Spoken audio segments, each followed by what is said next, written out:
Sa malawak na karagatan ng Lebak, Sultan Kudarat, habang naglalayag pauwi ang mangingisdang si Gabriel, may nakita siyang palutang-lutang sa dagat. Kita ko tong puti kayo, parang tanawan mo, murag pum. Sinaw-sinaw siya nga kanang gamantika. Yun nga lang, meron itong mga bantay. Nahadlok ko, han kayong bagis.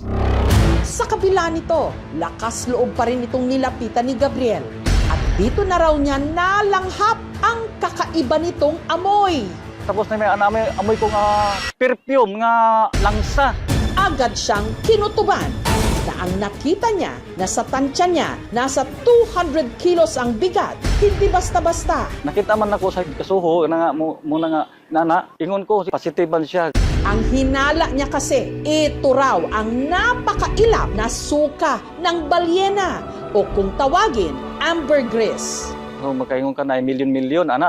Ang problema, paano ito maiuuwi ni Gabriel? Nahadlok ko, han kayong bagis. Anak ng pating. Dahil hindi kaya ni Gabriel na maiahon ang hinihinala niyang ambergris, Itong daan. iniwan muna niya ito sa laot. Uli ko, nagwa ako og backup. 4 po kami nagbalik sa laot. Pero dahil sa mga umaali-aligid na pating, nag-alinlangan sila. Ariyo, sa likod mo yan. Dito na sila dumiskarte. Nakatatlong tali kami. Sobrang laki ang mga pating, sir. Kung kumain, siyempre kami natakot kami. Baka ang bangka namin ba, baka kainin ng pating ba. Hanggang sa nahila na nila ito at nadala sa Pampang. Sobra ka ba daw nakapanalo sa luto? Nagtulong-tulong kami para maahon lang yun. Naari o ginaar, sana nila ang milyon-milyon. Ako na yung gamit ng mga bangka, panlog pa kayo. May nabilin pa gani diri Cebu ko. Ano siya Mo'y na tangsang. Mas lalong lumakas ang kanilang hinala na lehitimo itong ambergris. Dahil nito lang Marso, meron daw 54 feet na sperm whale na na-stranded at namatay sa katabing bayan lang sa Kalamansig, dito pa rin sa Sultan Kudarat. First time po ito nakita dito. Nandiri ako nung una. Ito ba yung mahal na mabaho? Sa ko nagtuog yun ko ang gusto. Ingon ko, parang himala nga, kaiba siya ba? Kinaumagahan dahil sa nakakasulasok nitong amoy, napagdesisyonan ng barangay na ilibing muna ang diumano ambergris. So, nagpermiso po tayo sa BIPAR na ilibing po pagsamantala yung suka ng balina o ambergris. Pero sa parehong araw, hinukay itong muli ng mga otoridad at dinala sa bayan ng Isulan para suriin. Doon po malalaman kung ito ba ay nagtataglay ng katangian ng isang di umano ambergris.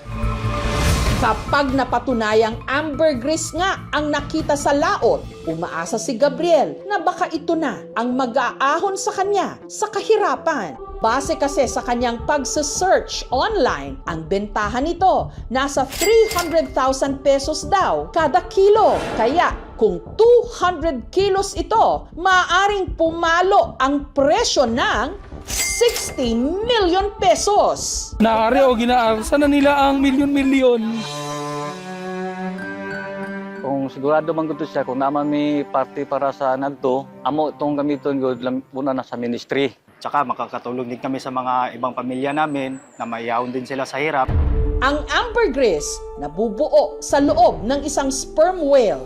Pag ang main diet niya ay mga giant na squid na pwedeng magasgas yung tiyan nung sperm whale. Binabalutan niya to ng isang substance na medyo waxy na galing sa gallbladder niya. Ito yung nagbabalot doon sa tuka na magiging ambergris. Pero may dalawang uri na ambergris nga itong age na siya sa dagat ng ilang taon. Parang bato na siya, hindi siya illegal i-possess at i-trade. Hindi kasi siya considered byproduct, pero yung sariwang ambergris na mukhang galing pa sa katawan, considered byproduct siya, which is covered by yung Philippine law.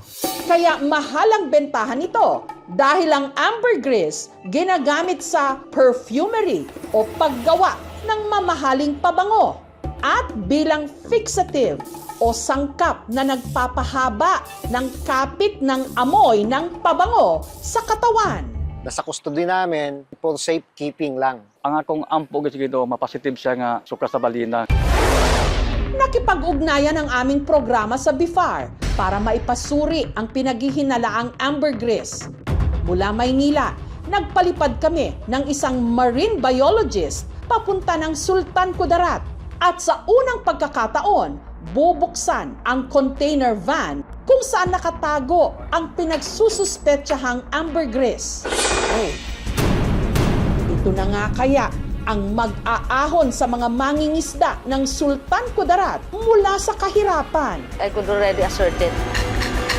Ano siya? May mga kababayan nga kaya tayong papaldo. Alamin sa aming pagbabalik. Naari o ginaarsa na nila ang milyon-milyon. Ang naiuwi ng mangingisdang si Gabriel mula sa karagatan ng Leba sa Sultan Kudarat. Hindi toneladang isda, kundi ito. Oh my God, ano yan? Laki. Sobra ka ba daw nakapanalo sa luto? Sinaw-sinaw siya nga kanang gamantika. Hinala niya, posibleng ambergris ito o suka ng balyena na sangkap sa mamahaling pabango. Ang bentahan nito, base sa pagsesearch online ni Gabriel, pumapalo raw ng 300,000 pesos kada kilo. Ang estimate na mo sa kabugaton kanis dili maubos sa 200 kilos. Sa makatuwid, kung magkataon na 200 kilos nga ang bigat nito, pwede itong umabot ang presyo ng 60 million pesos. Ambergris ito o lamang isda ito? Para malaman kung papaldo nga ba si Gabriel nitong Huwebes, nagpalipad ang aming team ng isang marine biologist mula sa BIFAR o sa Bureau of Fisheries and Aquatic Resources sa NCR region papunta ng Sultan Kudarat, si Noni Enolva. Ang pinaghihinalaang suka ng balyena, inilagay muna ng mga otoridad sa isang container van. Dahil ilang araw na raw itong nakaimbak sa loob, kinailangan nilang magsuot ng face mask dahil sa hindi nito kaaya-ayang amoy. Sa unang pagkakataon, binuksan na nila ito. Sa unang tingin pa lang, may kutob na si Noni. At first glance, hindi ito ambergris. More likely siya na laman ng balyena. I have seen many carcasses na kasi ng balyena. Ganitong-ganito ang itsura. Kung itis na to sa ilalom sir kaluton ko. Para makasiguro, pumasok pa si Gabriel sa container van para tumapyas ng bahagi nito.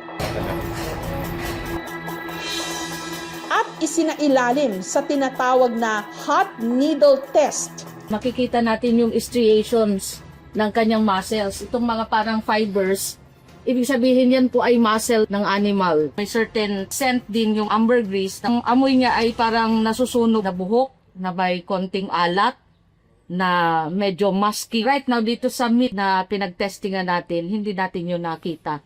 Ang resulta, negative pa rin. Pwede din na spermaceti organ. Ito yung ginagamit ng mga whales for echolocation. Ginagamit natin sa paggagawa ng kandila noong mga 18th to 19th century. I would highly recommend na ilibing na natin siya. So kahit dito sa area, maging pataba sa sa lupa. Nalismaya ako sir. Positive siya o negative pero padayon nga po kung nangalagan si Ginoo.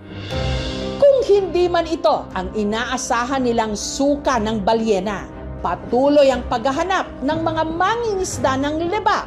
Oh my God, ano yan? Laki. Nang mag-aahon sa kanila sa nakakasuka nilang kahirapan. Naari o ginaarsa na nila ang milyon-milyon.